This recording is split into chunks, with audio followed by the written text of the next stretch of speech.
Hello everyone and welcome back to another video from Webtech Tutorial. In this video, I'm going to show you how to sign in to your existing account on Craigslist.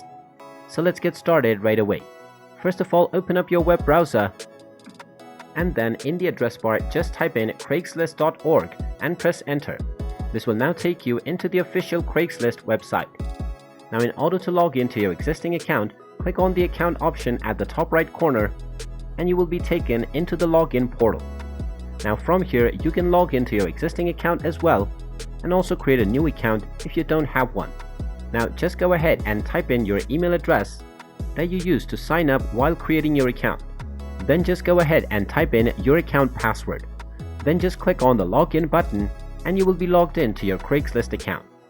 In case you forgot your password, you can click on the forgot password button to reset your password using your email address. After you click on the login button, you will successfully be taken into your account and into your homepage. And there you have it. That is how easy it is to sign into your existing account on Craigslist.